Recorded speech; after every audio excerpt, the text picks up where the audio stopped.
Bueno, continuando con los mitos del rey Arturo, vamos a iniciar hoy un nuevo libro que se llama La Dama del Lago contra los dioses antiguos. Y este es un libro, vamos a ver quién lo... Es un libro que lo escribe Javier Ñáñez por el texto de la novela, Sergio Parra por el texto del compendio, ilustraciones, Verónica Navarro la cubierta, Juan Venegas dorso interior y Fernando J. Sánchez los mapas. Es una colección RBA y son libros coleccionables. Diseño de cubierta, Tellado Studio, diseño interior, Luis de la Mora, realización, ediciones, dirección narrativa, Marcos Jaén Sánchez. Muy bien.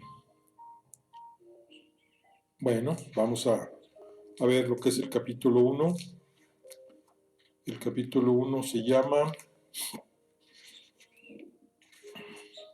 Bueno, el libro se llama La Dama del Lago contra los dioses antiguos.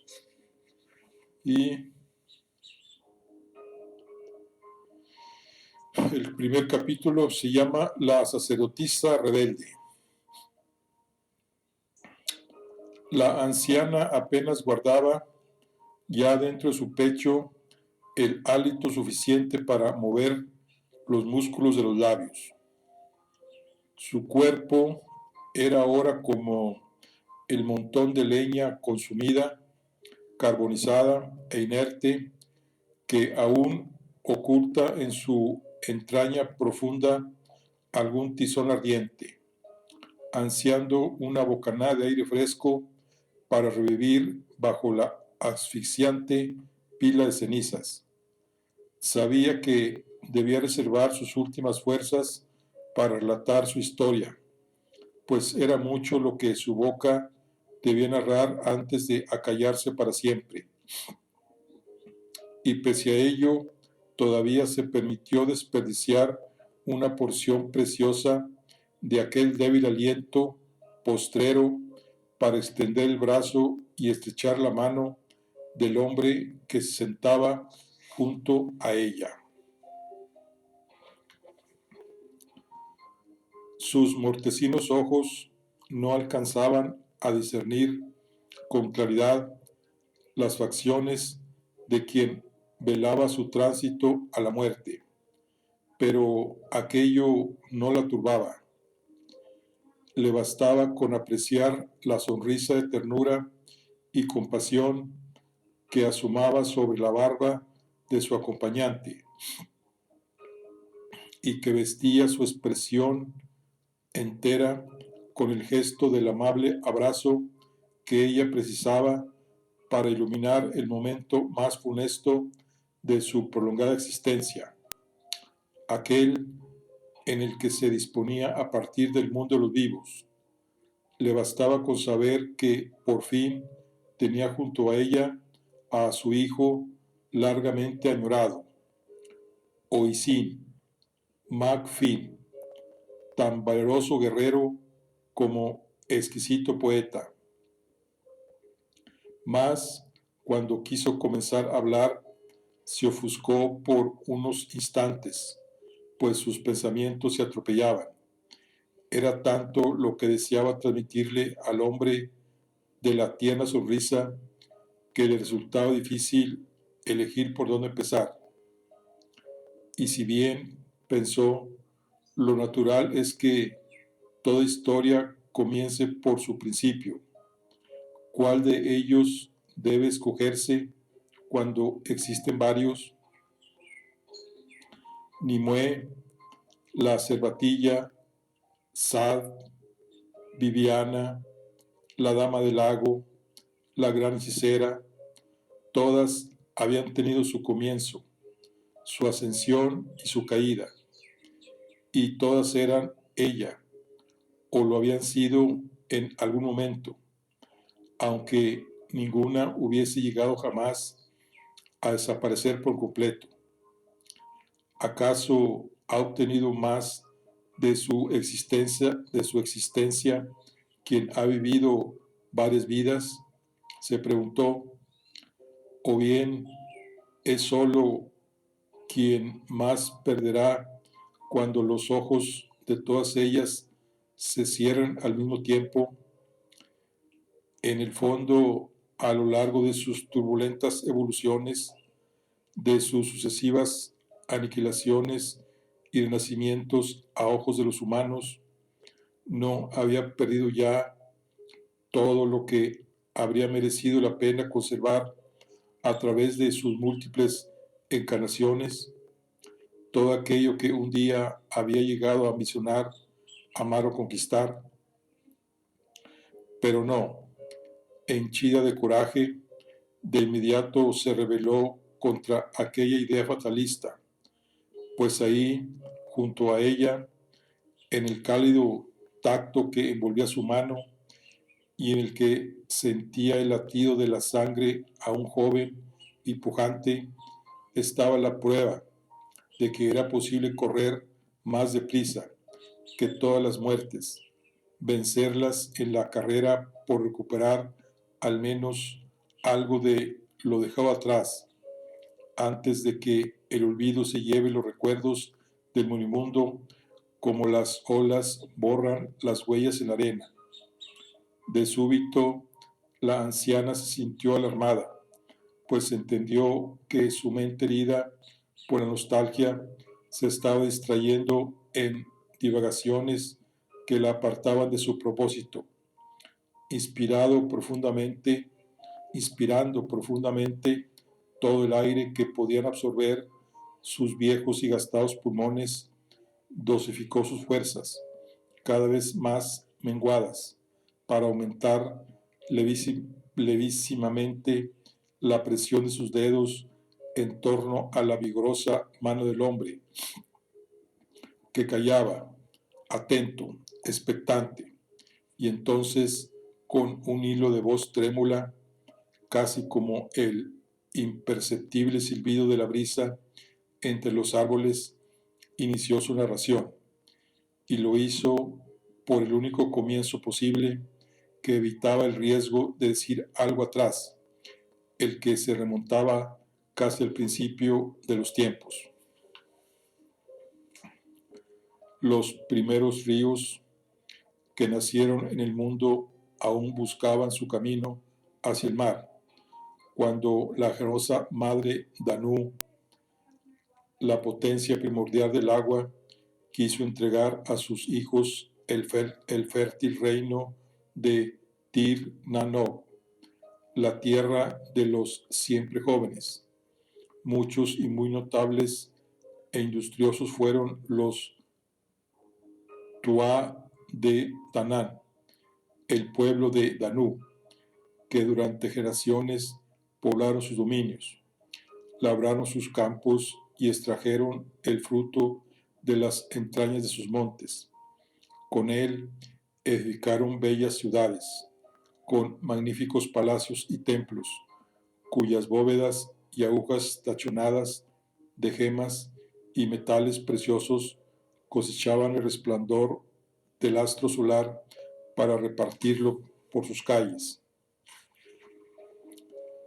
surcadas por arterias de aguas diáfanas que traían el llanto, el frescor de las altas cumbres y llevaban a todos sus habitantes solaz para la vista, alivio para la sed y un repiqueteo cristalino que se extendía por todos los rincones como una suave música de fondo. Mas cuando los Tuatá creían haber construido un paraíso que legar a su estirpe hasta el fin de los tiempos, su dicha y sus riquezas fueron codiciados por los Fomori, el pueblo de Fumu, la potencia del fuego. Desde su reino de Siliab y Araín aquellos seres de piel tan oscura como sus intenciones y de saberes mágicos no inferiores a los de los Tuatha, invadieron Tir Nanó y sometieron a sus moradores, llevando con ellos un vendaval ardiente que dejó las calles marchitas, abrasadas y silenciosas, como un esqueleto calcinado al sol.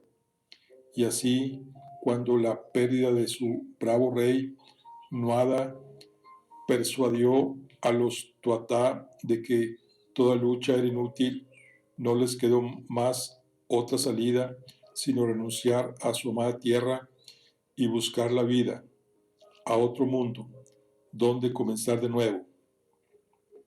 Incapaces de lograrlos por sí solo, los hijos de Danú recurrieron a la ayuda de la traicionera criatura conocida por el nombre de Morrigan, que rasgó el tejido del espacio para abrirles un portal por el que escapar de su esclavitud, mas a un alto precio, pues muchos de los Tuatha perdieron la vida en el empeño. Libres ya por fin del acoso de los Fomori, los exiliados hundieron sus raíces en una remota isla fría y húmeda, a la que llamaron Avalón, una palabra que en la antigua lengua de la magia se refería al equilibrio de la piedra lanzada a lo alto y detenida en el aire por un efímero instante antes de caer. Y pese a que su nuevo hogar le resultaba más inhóspito e inclemente que su añorada Tir Nanó, los Tuatha aprendieron a resurgir de su hecatombe bajo el vigoroso liderazgo del sucesor designado, Lu Lanfada, el de la larga mano, un mestizo bendecido por la propia Danú, que había llegado a reconciliarse con la aborrecible sangre Fomori que corría por sus venas.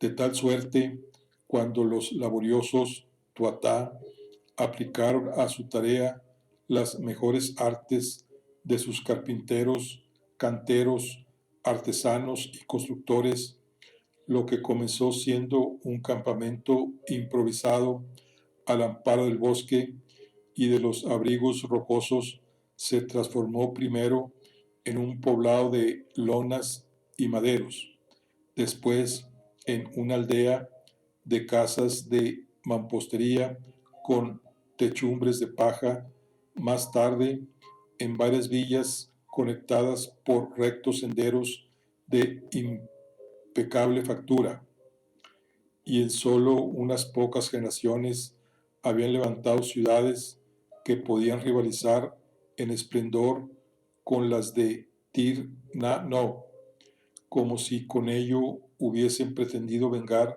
simbólicamente la afrenta de los Fomori, respondiendo a la brutalidad con belleza.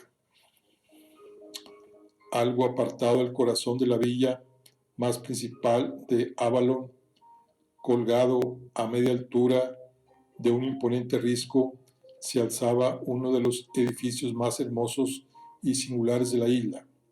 Si bien lo hacía discretamente, fundiendo sus líneas y perfiles con los de la pared de piedra en la que se encastraba, a diferencia de los palacios que acogían al propio rey Lu y al consejo de los druidas, la visión del templo de Danú no evocaba el potente peso del poder de los Tuatha, sino que, al contrario, transmitía una ligereza que elevaba el alma, pues tal era su función.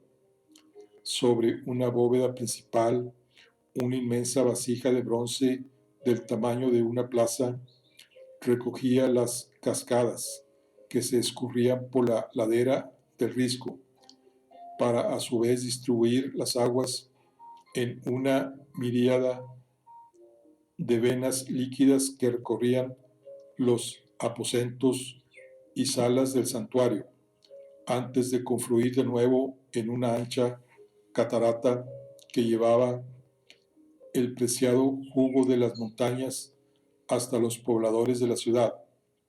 De tal modo se aseguraba que el agua pura que regaba los campos y saciaba la sed de los tuata llegase a ellos bajo los beneficios, auspicios de las sacerdotisas de Danú, las moradoras del templo.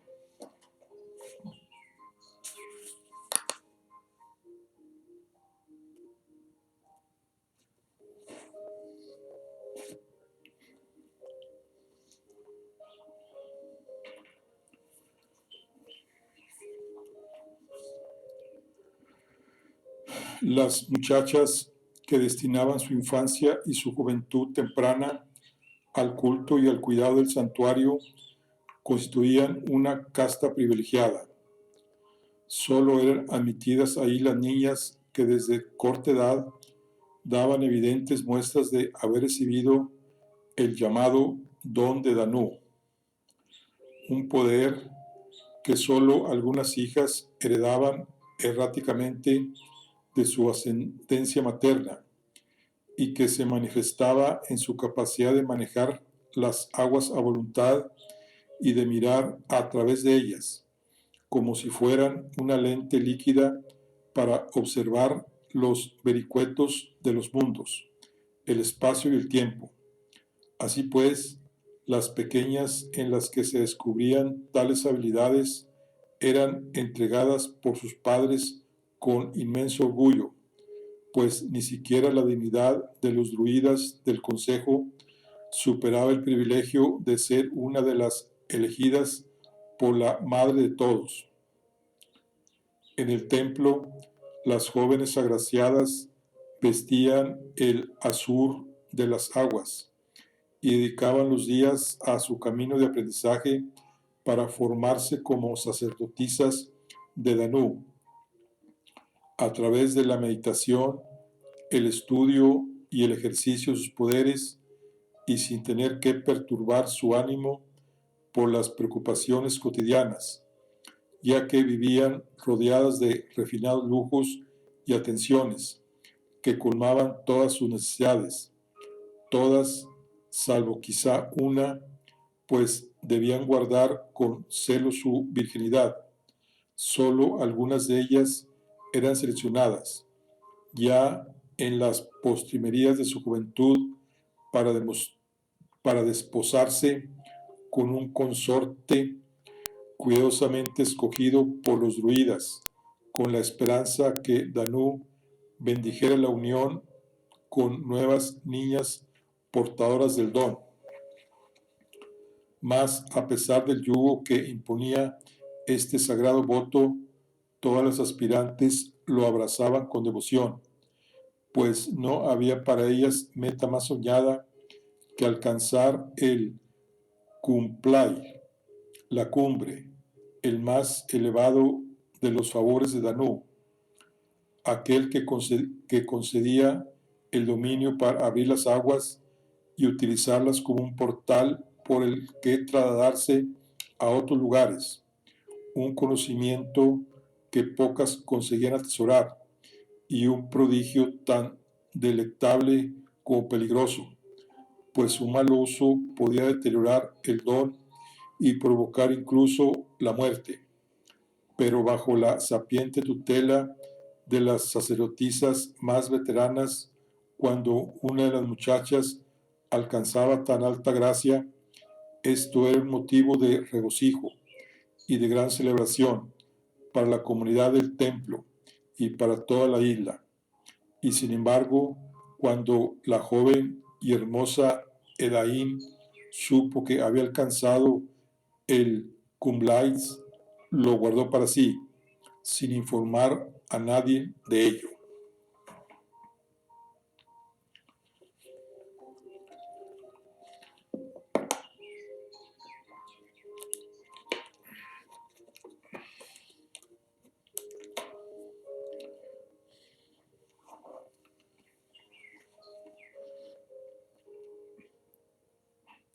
La convicción le sobrevino una mañana cualquiera, al despertarse con el canto del gallo tras una noche de sueños más agitados de lo que en ella era costumbre. No parecía haberse obrado ningún cambio, ni había razón alguna para sospechar que aquel día fuese en ningún sentido diferente a tantos otros, y no obstante, simplemente lo sabía.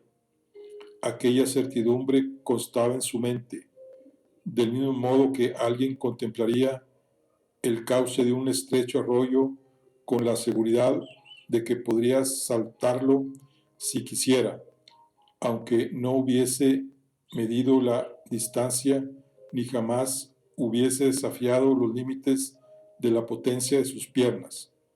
Fue al reunirse con el resto de sus compañeras en la sala de baños cuando, ante la jofaína con la que se disponía a lavarse el rostro y los brazos, experimentó una extraña sensación que nunca antes la había saltado.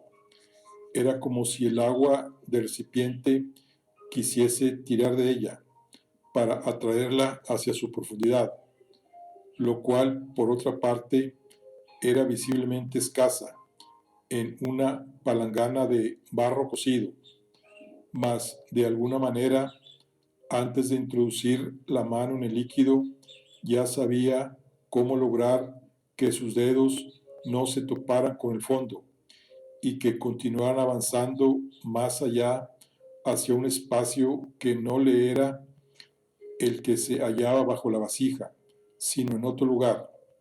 Y aunque previamente ya había anticipado que ocurriría tal cosa, que sus yemas no tocarían la cerámica y penetrarían a través de ella hacia una región ignota de la existencia, no fue menor su sorpresa cuando comprobó que así sucedía. Y mientras hundía la mano hasta la muñeca en aquella nada indescriptible, después el antebrazo hasta el codo y luego el brazo hasta la mitad, sintiendo en su piel el misterioso tacto del vacío y percibiendo con claridad que éste parecía manifestar una voluntad consciente de arrastrarla, se quedó absorta, aislada de la realidad que la rodeaba, y quizá habría acabado cayendo toda ella hacia el seno de la remota oscuridad, de no ser por la exclamación de Lynette, que la sobresaltó y la sacó de su ensimismamiento. Edaín, ¿qué haces? Como impulsado por un resorte, el brazo de la muchacha escapó de la jofaina, salpicando agua a su alrededor. Nada, me estaba quedando dormida, se excusó. Prosiguió entonces con sus abluciones matinales, fingiendo que ignoraba a Lynette, mas percibiendo por el rabillo del ojo que ésta continuaba vigilándola con un viso de sospecha en su ceño fruncido, pues sin duda se había percatado de algo inusual en aquella escena. Y hasta que Bellerin no apareció para llevarse a su inseparable Lynette, ambas formaban pareja, algo que los votos sagrados no prohibían. Esta no se decidió por fin a apartar su atención de Edaín. A Edaín no le agradaba Lynette, era entrometida y murmuradora, una de esas personas ante cuyos ojos penetrantes y oídos siempre alerta no se podía cometer el más mínimo error o desatino, so pena de que acabara en conocimiento de toda la comunidad del templo, incluyendo a las sacerdotisas de más alto rango. Bellerin, en cambio, era diferente, noble, gentil, cordial, cálida como una tarde de sol. Edaín había llegado a trabar una afectuosa amistad con ella antes de que se convirtiera en la compañera de Lynette. Desde entonces ya no era posible confiar en su discreción, pues lo que se decía a una acababa llegando a la otra. Aunque Edain no había buscado en Belelin la clase de intimidad amorosa que ésta mantenía con su nueva amiga, la ruptura forzada de su antiguo apego le había causado una honda herida que trataba de disimular a ojos de las demás muchachas y de sus instructoras, pero cuya punzada aún le dolía, y había un buen motivo para que persistiera ese dolor, ya que Daín no había encontrado otra amistad que la aliviara de su anodina existencia, pues aunque la vida en el templo era la única que había conocido desde su infancia más temprana, no transcurría un solo día sin que divagara sobre todo lo que aquella reclusión le estaba negando del mundo exterior, sin que cada fibra de su ser le gritara que debía encontrar un modo de escapar del sagrado recinto. Aprovechando que a aquella hora las aprendizas eran libres de repartirse por las estancias y jardines para entregarse a la meditación, Edain se dirigió al que se había convertido en su rincón favorito, el santuario.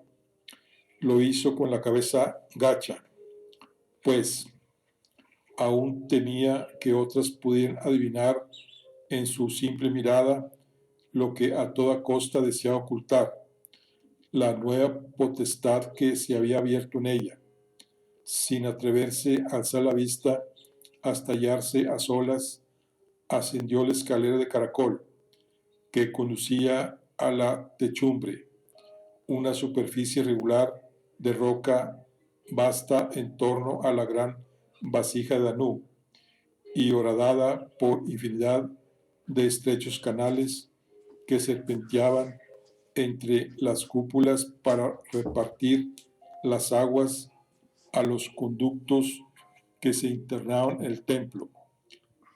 Edain sabía que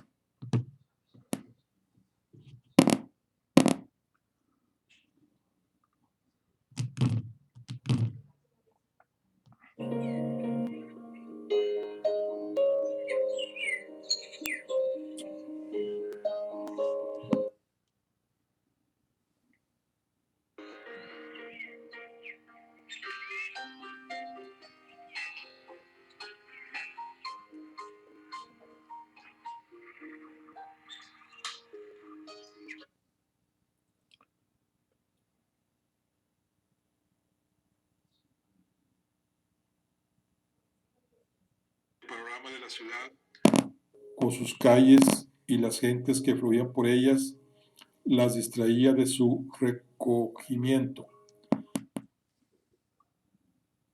Mas era precisamente aquella distracción lo que Edain buscaba, otear en la distancia, cómo los moradores de Avalon iban y venían montando sus caballos, guiando sus carros o simplemente a pie, deteniéndose para charlar con algún conocido al que encontraban en su camino.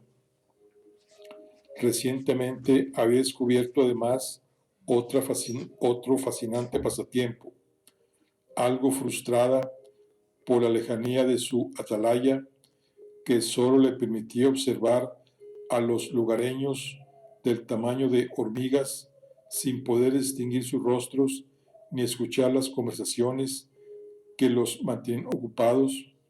Un buen día había llenado un cuenco con agua para curiosear lo que sucedía en otros lugares, y así había descubierto a los humanos, criaturas que poblaban grandes islas y más allá, todo un continente, al este del mundo.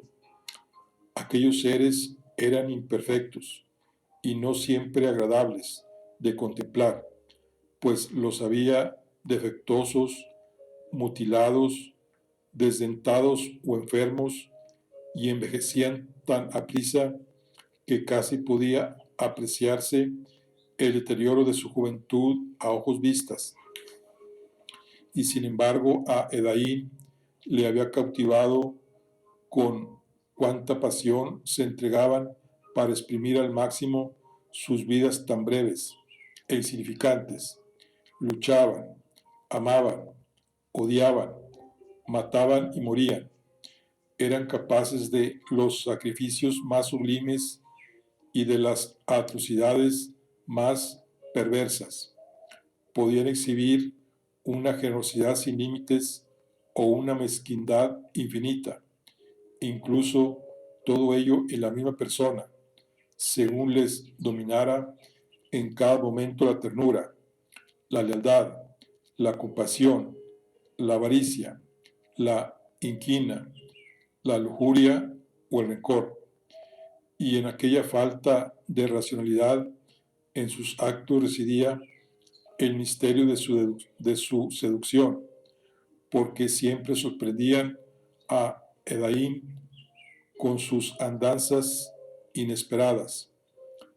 Desde que la muchacha descubriera la existencia de aquella estirpe de seres tan incomprensibles como apasionante, a menudo se escabullía de los aposentos del templo, en ocasiones abandonando su lecho en plena noche para ascender al terrado y perderse durante horas en la contemplación de las aventuras de los humanos. Sin embargo, aquella mañana en particular era otra la preocupación que dominaba sus pensamientos. Caminando despacio, se aproximó a la gran vasija de Danú y alzó la vista hacia su grandiosa panza broncínea, por cuyo borde se derramaba una multitud de pequeños regueros que repiqueteaban contra la roca en un armonioso recital de notas líquidas. ¿Por qué, madre? Dijo, elevando la voz hacia lo alto, ¿por qué yo?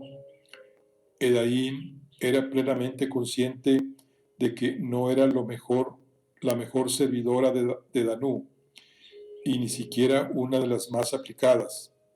Soslayaba sus obligaciones, renegaba de su privilegiada posición y desperdiciaba el tiempo en entretenimientos improductivos. ¿Por qué entonces la madre de los Tuata había resuelto concederle a ella el inestimable carisma del Cumlais que otras más cumplidoras y disciplinadas anhelaban sin mesura, y que si acaso solo obtenían a edades más avanzadas que la suya?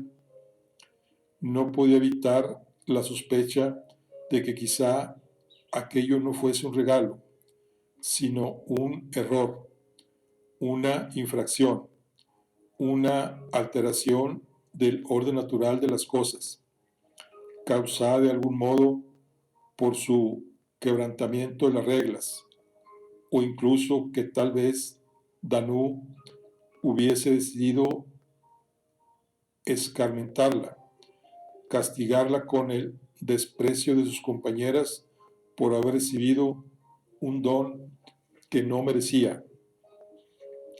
La pregunta de la muchacha resonó en el metal de la gran vasija y en el risco que sostenía la construcción, mas el eco fue la única respuesta que obtuvo.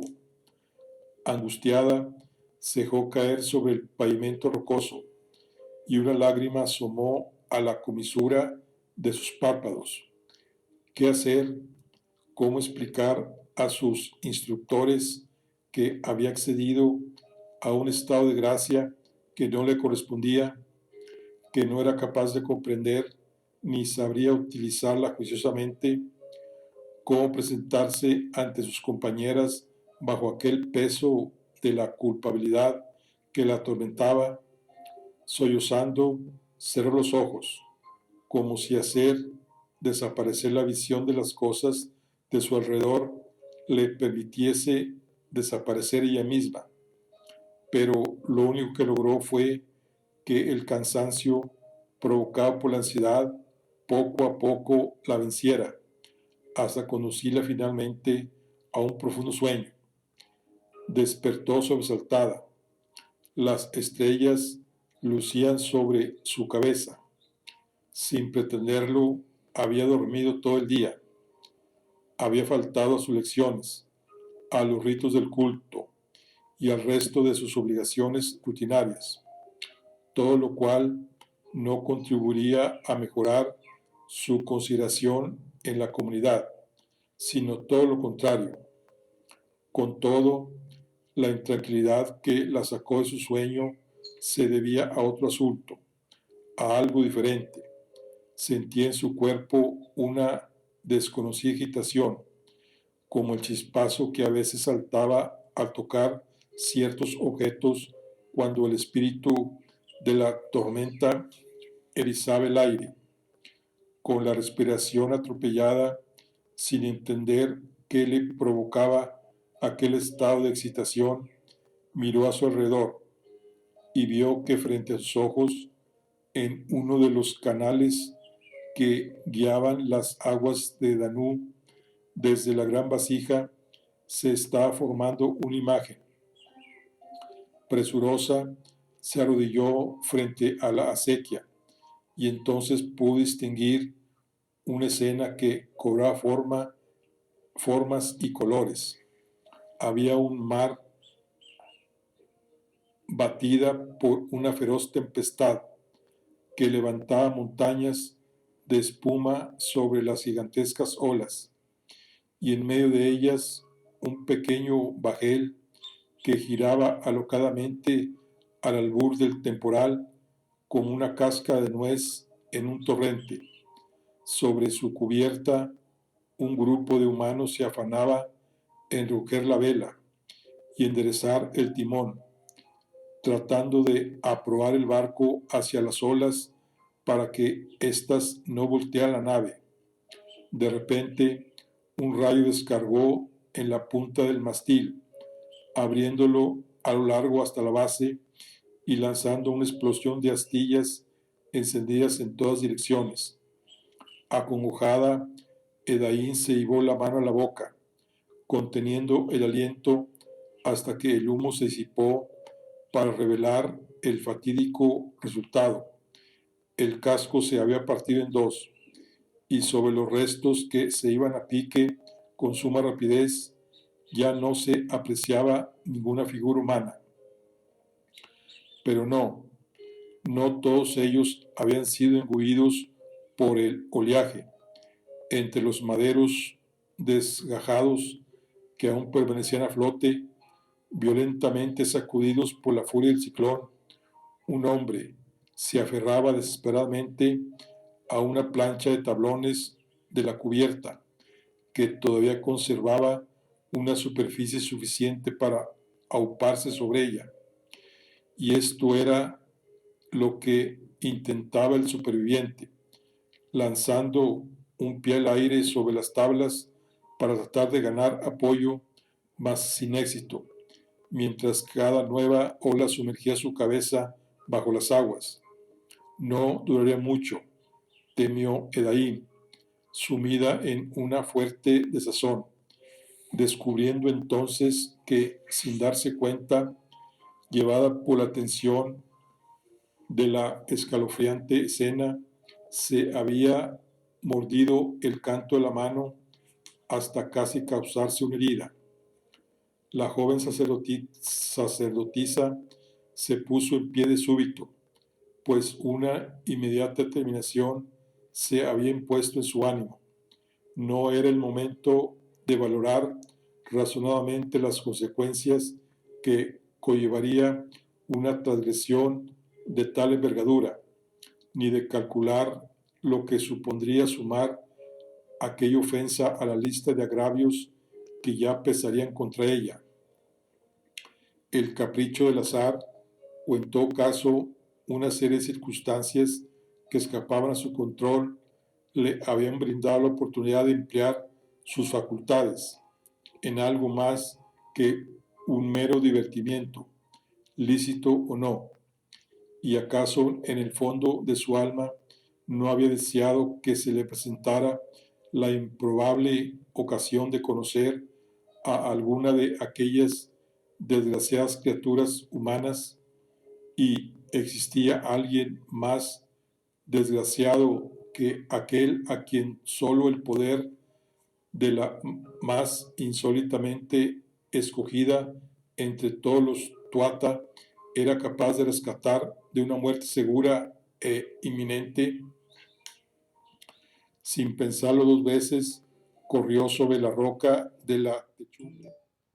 Correr no estaba expresamente prohibido por los mandamientos del templo, pero denotaba un estado de alteración que sí era desaconsejado y reprobable, pues suponía un desbaratamiento del equilibrio interior, y se consideraba que no era dueña de su voluntad, que veía su ánimo perturbado de tal modo.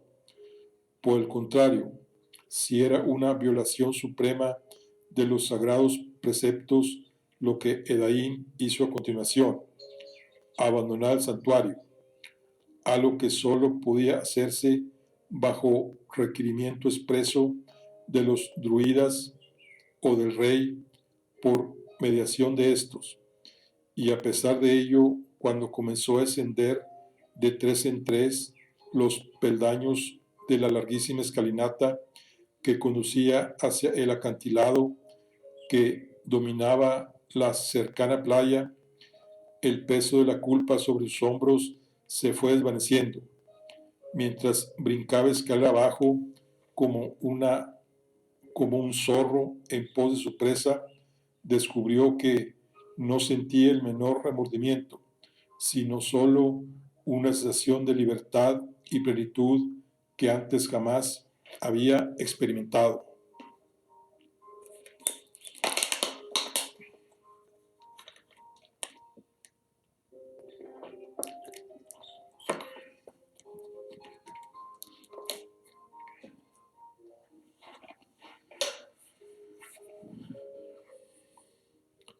El hombre salió de sus sueños con una dulce y suave oleada hasta que alcanzó la suficiente lucidez para que lo sacudiera un latigazo de conciencia. Se incorporó nerviosamente sobre lo que parecía un rudimentario jergón toscamente tejido con hojas, tallos y paja. ¿Qué había sucedido? ¿Dónde se encontraba?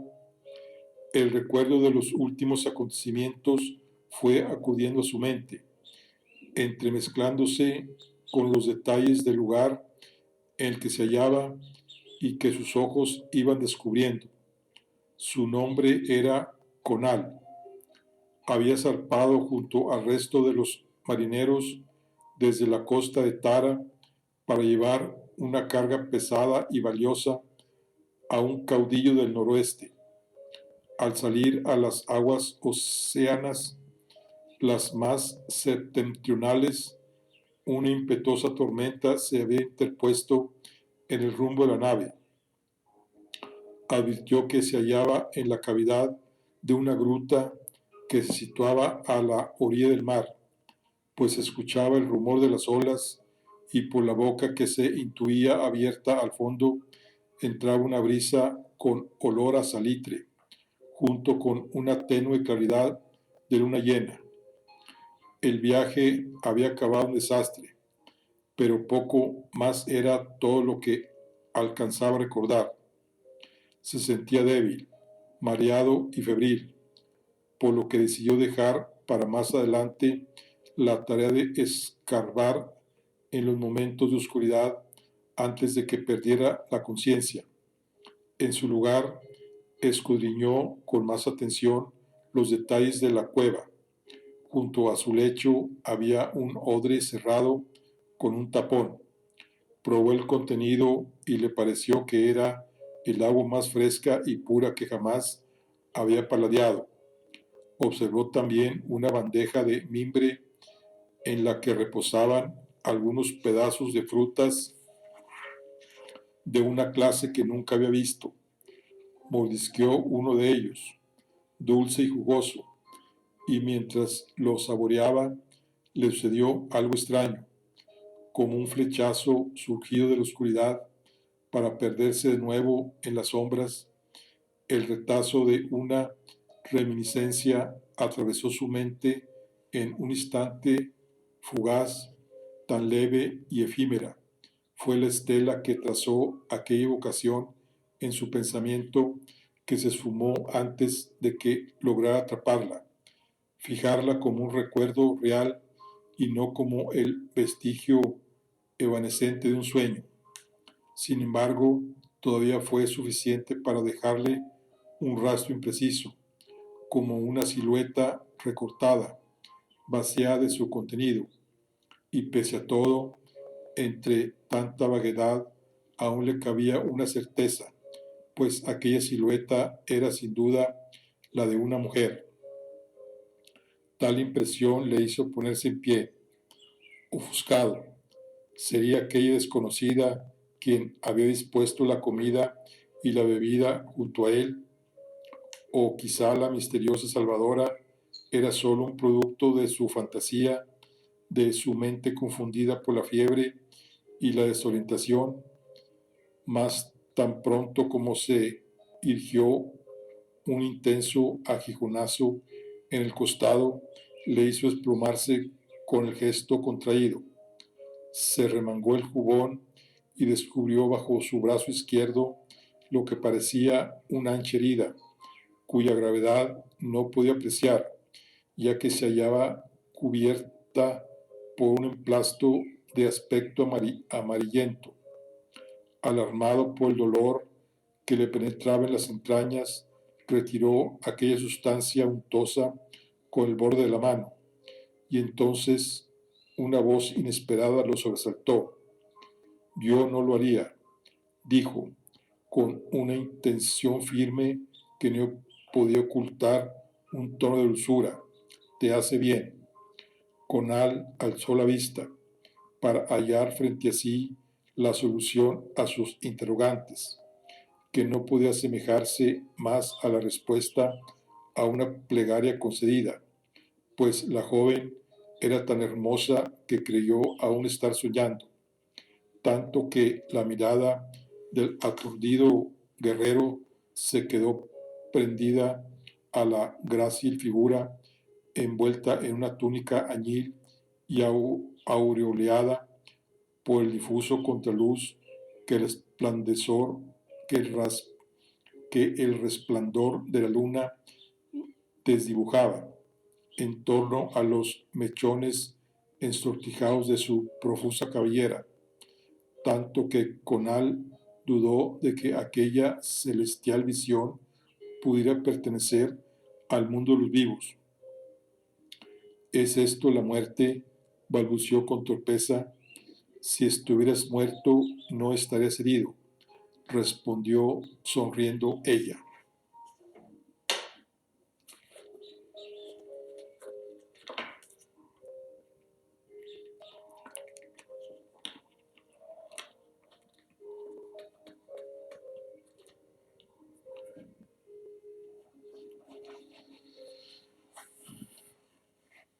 Las explicaciones que Conal tanto ansiaba no le llegaron de inmediato.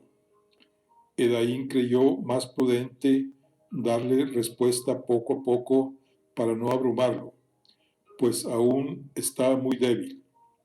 El hechizo que la joven había empleado para conjurar la obediencia de las aguas había traído a la orilla a un hombre apenas sujeto a la vida por un hilo, medio ahogado con una pieza de hierro de su barco profundamente hincada bajo las costillas. La sabia medicina de los Tuatá lo había salvado de la muerte, pero su estado todavía era precario. Cada noche, durante varias jornadas, la joven sacerdotisa abandonó a escondidas el templo de Danú para atender a su protegido. Apenas dormía, mas aquello no le importaba, ni tampoco le inquietaba la posibilidad de recibir un severo castigo si sus excursiones nocturnas llegaban a saberse. En toda su existencia no había hecho nada que hiciera latir la sangre en sus venas con tanta fuerza. Descubrió incluso que le complacía el sabor malicioso de lo prohibido. Pese a todo, se condujo con prudencia en su trato con Conal, puesto que había podido ver la ferocidad de los humanos, su carácter caprichoso e impulsivo. En un principio optó por no acercarse a él salvo cuando dormía, contemplándolo más como a un animalillo herido y necesitado de cuidados que como a un igual.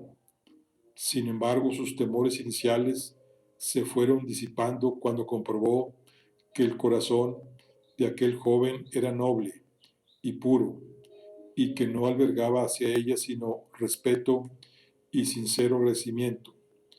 Fue paciente en su convalecencia y nunca la atosigó con demandas, a pesar de saberse en una tierra extraña, arrancada de su hogar y de los suyos. Una noche, por fin, Edaín le reveló dónde se encontraba. Ella sabía que los humanos tenían a los Tuatá por dioses, y no era capaz de imaginar la impresión que le causaría a Conal saber que se hallaba en un lugar donde el tiempo transcurría de modo diferente y que no podía regresar a su hogar, echándose a la mar sin más, pues se hallaba en un lugar demasiado remoto, en medio de la vastedad, y sin embargo, ante tal noticia no reaccionó con ira ni angustia.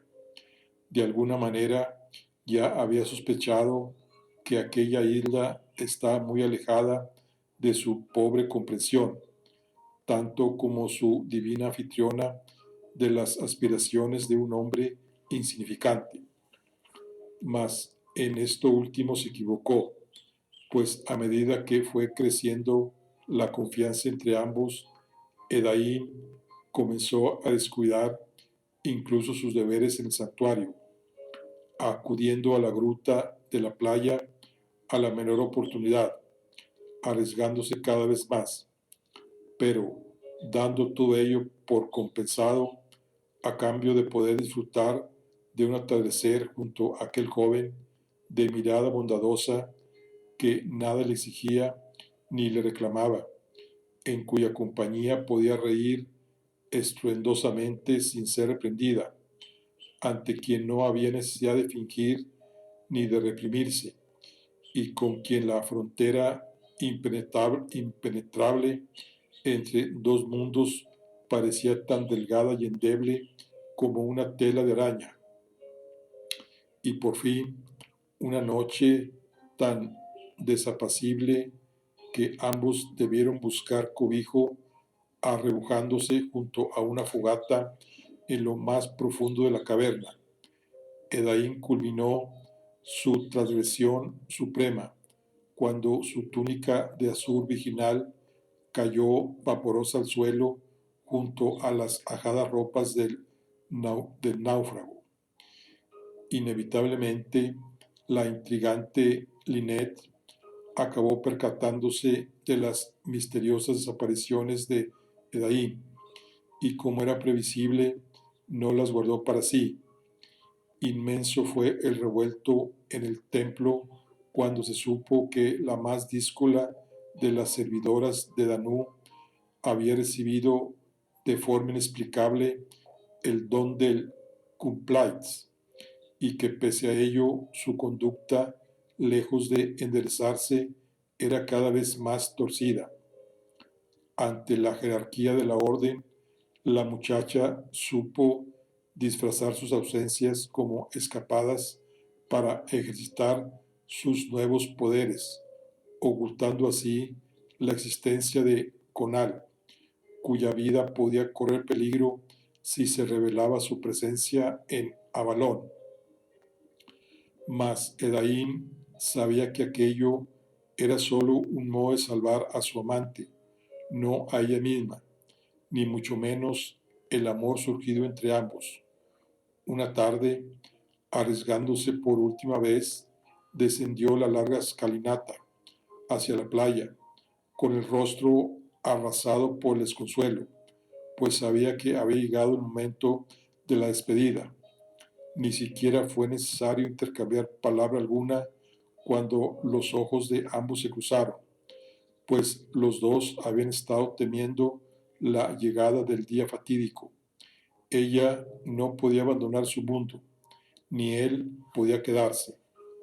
Antes de partir, Conal le entregó a su amada el pequeño y humilde fruto de sus horas en soledad, en la caverna de la playa, un menudo colgante tallado en madera, elaborado con magnífica finura, que representaba el árbol de la vida, aquel en el cual el mundo de los humanos y el de los tuata eran solo dos ramas de un mismo tronco, en el que ambos se fundían y se abrazaban.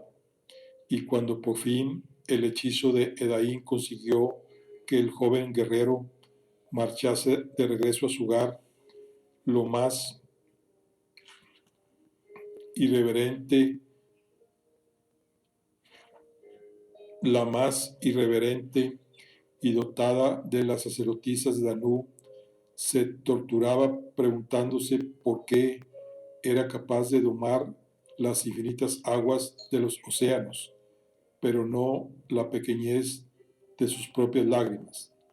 Lo que entonces ninguno de los dos podía imaginar era que Conals dejaba atrás algo más que un corazón roto y una modesta joya sin valor, algo que ya crecía en el vientre de Edain, con la energía y la pujanza de 1000 tempestades.